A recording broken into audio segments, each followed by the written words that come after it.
Welcome back. It's Bullet to Bedpans. We've got Dee Tox, myself, MZ, Hello. and the one, the only, Mr. Shannon Book. Part 2, bringing us the deuce. He's dying to You guys say ready to go? something. Can you see his head's about Get ready it to out. explode? He really wants to say. Hi, it's me. What's up? I'm back. Hi there, me again. Just so you know, when you thought it was safe to go outside, we're back. So we had to do a second intro because we decided to go part 2. And now we're going to bring you to our current, how's that go? Remember that It's a on whole TV? new level No. of jacked up. I'm just kidding. Now we're going to bring you to our current, how's it go? Oh, yeah. Now back to our regular scheduled program. There it is. Ladies and gentlemen, back to our regularly scheduled program. We're going to jump right in where we left off with Shannon. We're going to give you part 2. Okay. Let me ask, when did you feel like you were like, okay, I don't think we ever fully arrived, but you can say, hey, look, I came over here and most of me followed me. This is great. I mean, where? Man, dude, let me tell you, that's a really good question. I can honestly tell you that started 3 years ago.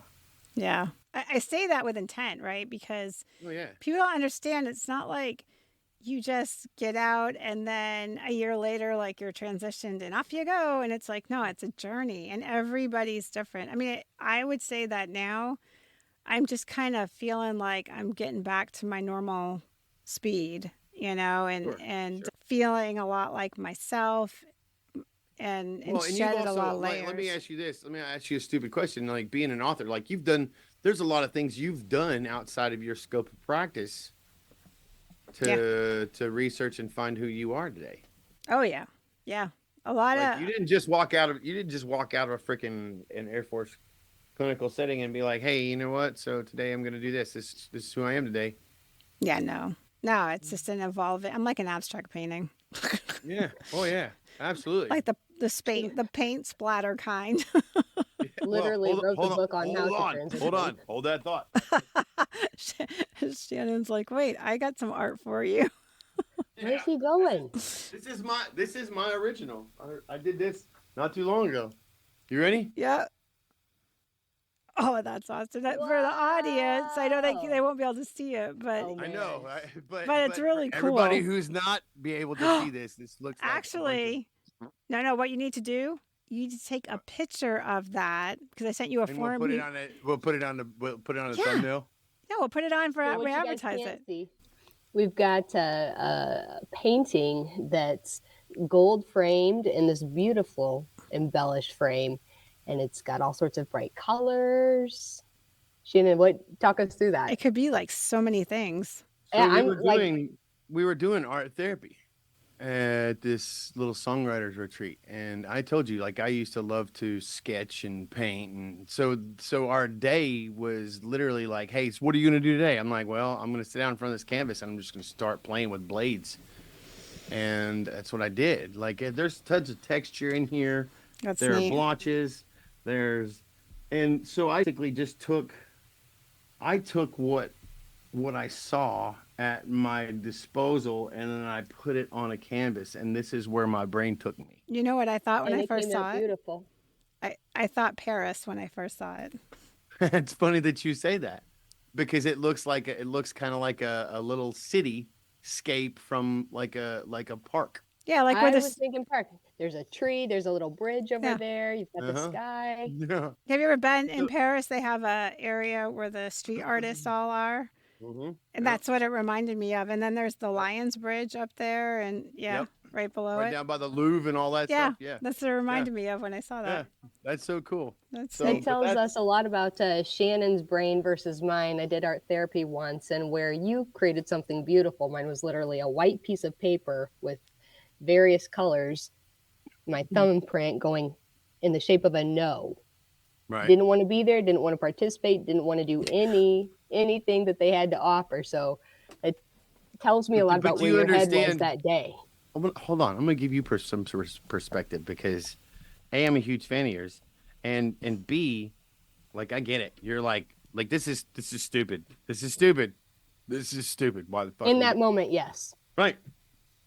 But what you don't understand is that you connected with a piece of your brain the very moment you did that whole no in different colors, Mm-hmm. and you still created art. Even against Not your only will. did you create art, not only you were that's anti-hero art, man. You're like, fuck this people, like whatever. I'll play your stupid game. You could hold it up in protest.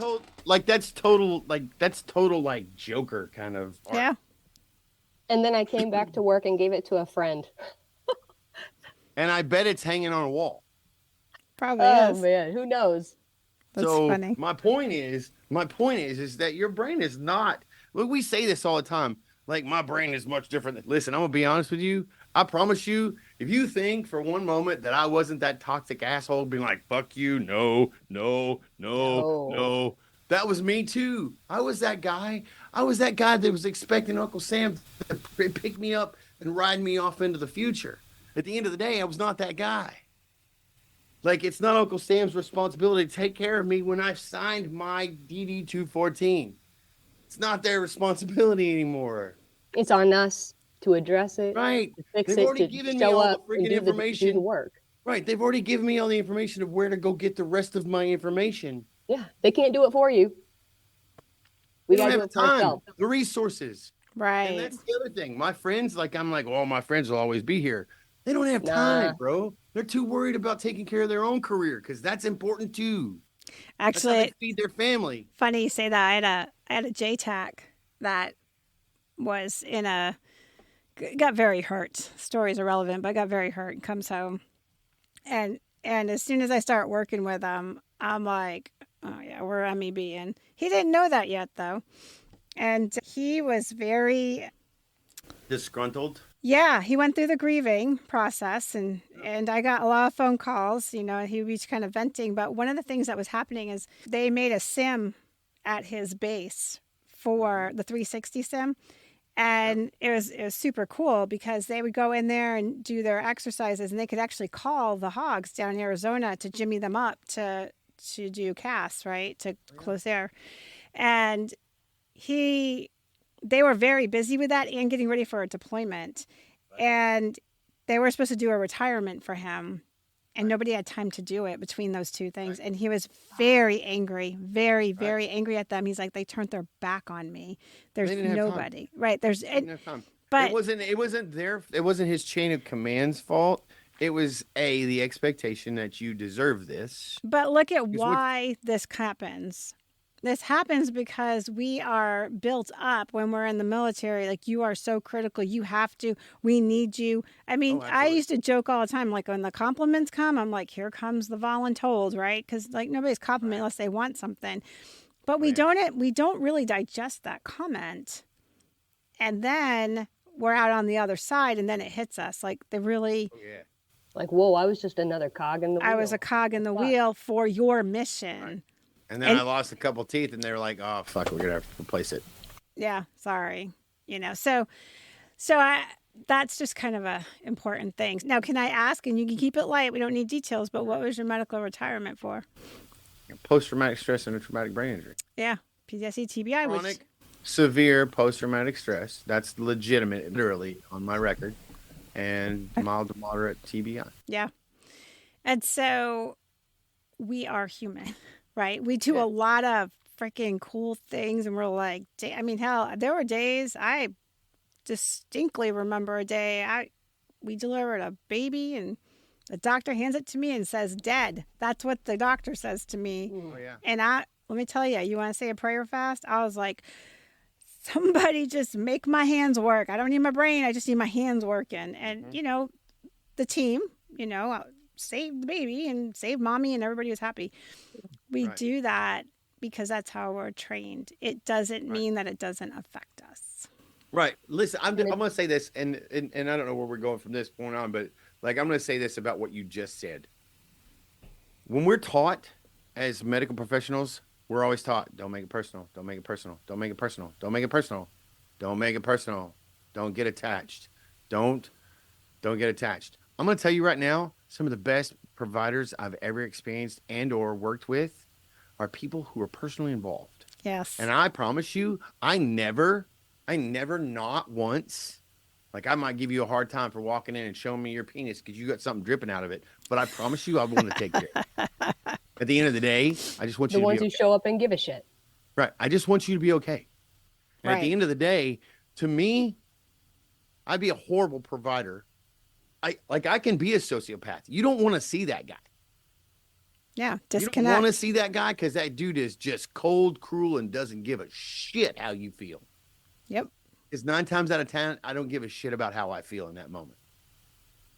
But you are not a good provider unless you can make it or empathize with what's going on, period. And that makes it personal. And I don't give a shit what clinician. If you're going to teach, shut up and teach. It's going to Regardless of specialty, yeah. It's going to be personal. I don't give a shit who you are. Yeah. Yeah, I don't disagree. I used to get accused in my last job of enabling. I was like, well, you go ask them how much I enable. Go right ahead. I'll hand you all their phone numbers. I'm pretty sure and that's not that's another side of that. Like, there are other people out there that are like, they like to jump on the horse. And I get what you're saying. But there are other people that like to jump on the horse and just ride that fucking horse until it's dead. Mm-hmm. Yep. I So agree.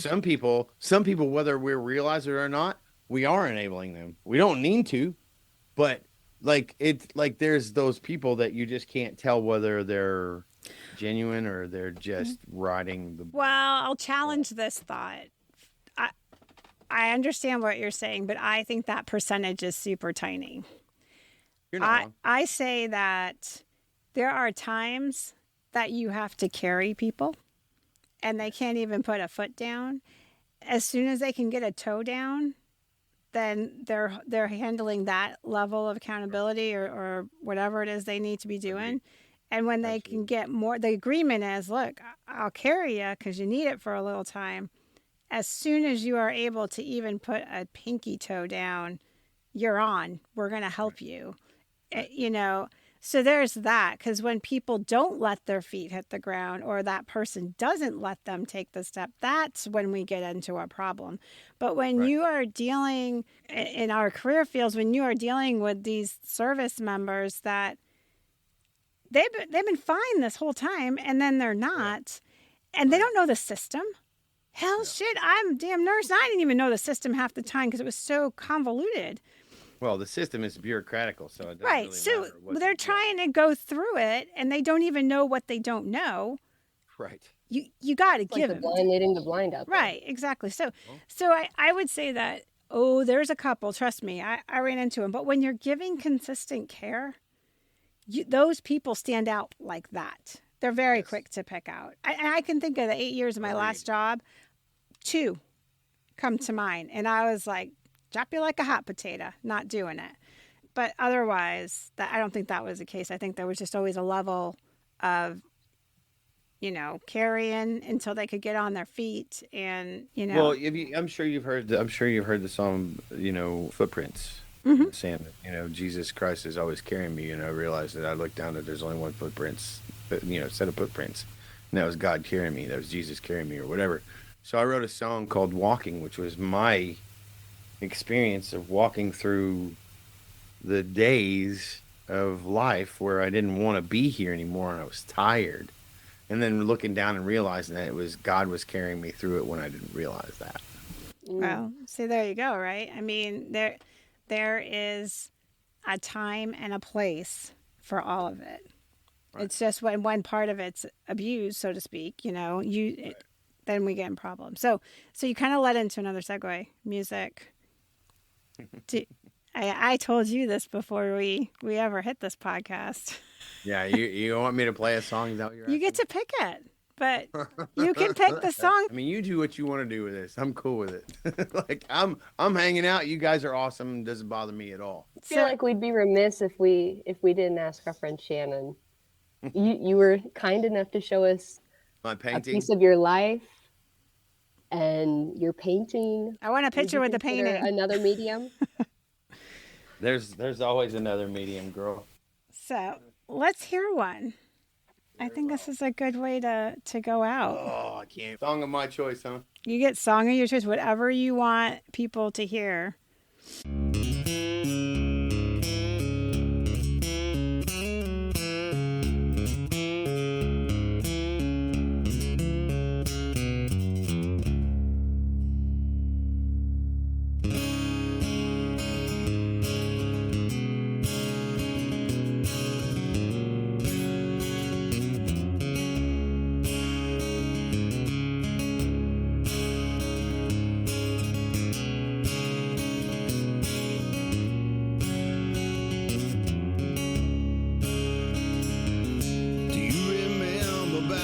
day when everything that was made was brought to life by American soul.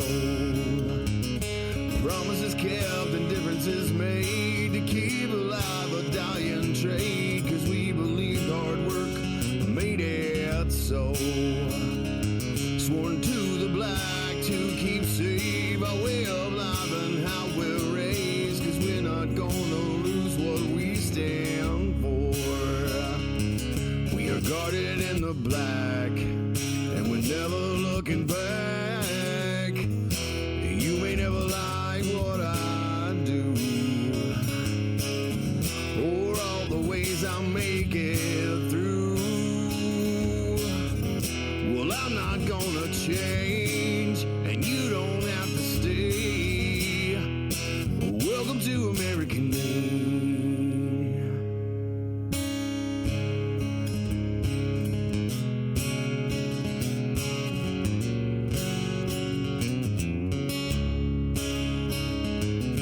Remember how the West was won, battles are fought and wrongs were done, but we stand on the right side of our hearts. Though things look bleak, we'll never run. Lost it fast to face the gun. Our lives are pledged to prevent tyranny start. We are guarded in the black, and we're never looking back. You may never like what we do, or all the ways we make it through. We're not gonna change, and you don't have to stay. Welcome to American Made.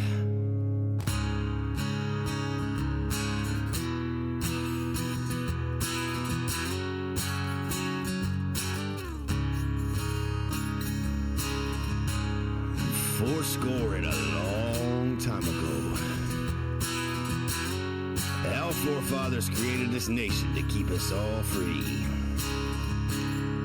Well, that's how we like it, and that's how we're gonna keep it. If you want to be here, feel free. But don't ask us to change for you. That's not how it works here. We're American made. We are guarded in the black, and we're never looking back. You may never like what we do, or all the ways we make it through. We're not gonna change, and you don't have to stay. Welcome to American Made.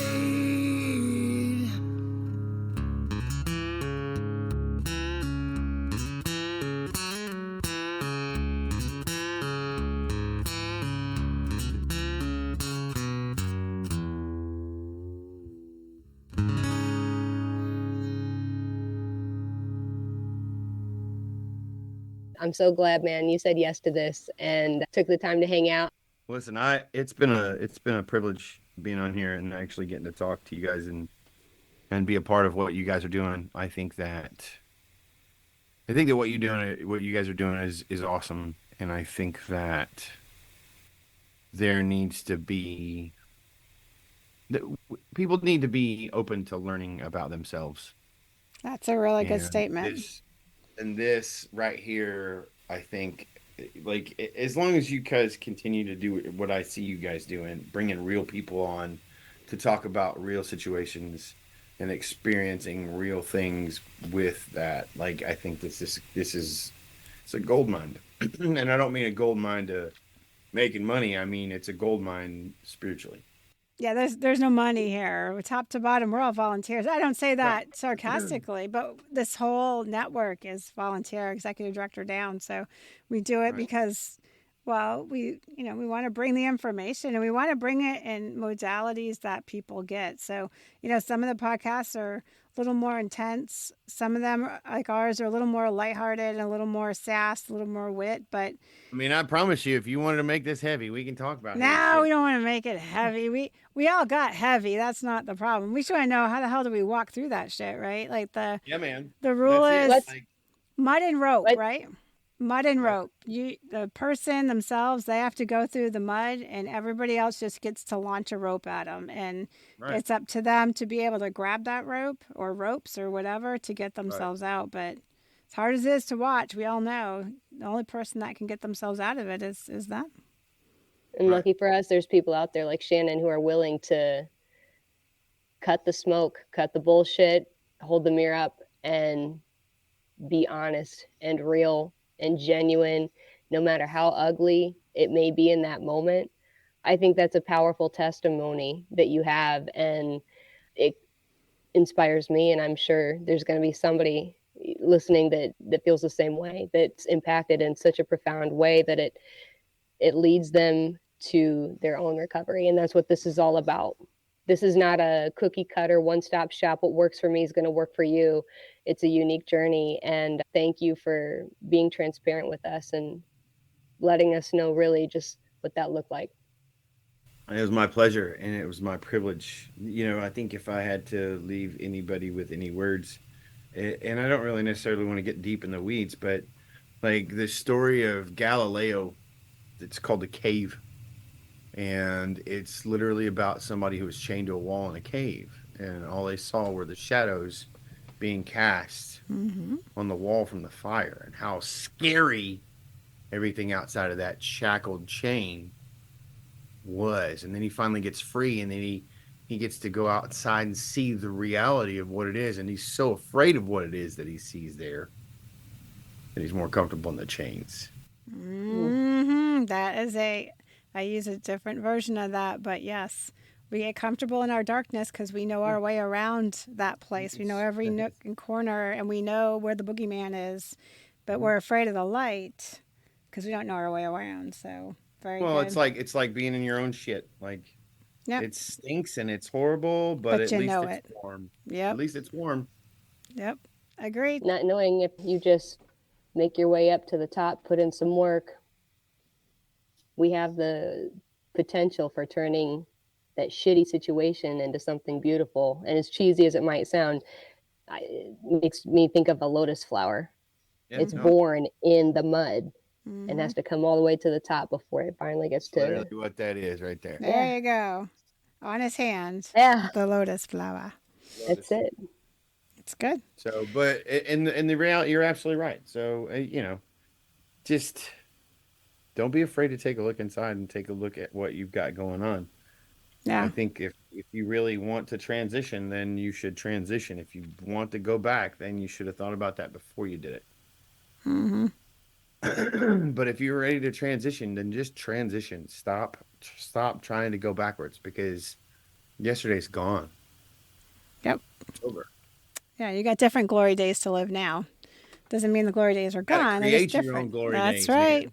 man. Amen Gotta to create that. your own glory days. Ain't nobody gonna hand it to us. Nope. Yep. And Shannon's doing that. You can hear his music. Where's your music? Everywhere. Spotify, Apple Music, Amazon, They just look up Shannon Book. YouTube. Yeah, Shannon Book Music or Shannon Book. If you put my name into Google, I promise you It will pop up. the listing will pop up. Yes, he will. He's on IG. That's where we met. I Indirectly. have two websites that are about to be revamped. One's called shannonbookmusic.com and the other one is deliberatelybroken.com, and one's for the band and one's for me, but I'm gonna work on getting all that stuff Good. squared away and all that stuff too. So Good things are happening. And I know we'll be in touch because we're all working on some projects together. And so I don't know what you're talking about. I don't, secret squirrel. Nah, I plug it all the time. We have the radio station coming up, the radio stream here, Coming Home Well radio stream. And we're very All I heard is excited. something about metal and shit. I don't know. I'll What is keep that that? as the shush part. You, MZ and Shannon have a little special project going on, and that will eventually, Special. it'll Yeah, yeah. eventually be coming out in the radio station. And so somewhere this year, They'll be. Smelly EOD guy that's going to work with us. Yeah, he's Oh, probably somewhere eating Lord. crayons right now. Probably eating crayons and or drinking a natty light somewhere. Oh, gosh. Give him a little credit, Shannon. It's PBR. No, he's a natty light guy. Trust me. It's all NASCAR beer. Damn. He's a natty light guy. Lordy. All right. We're going to wrap this up. Thank you for listening, everybody. This is Bullets to Bedpans, and we are done. Peace out.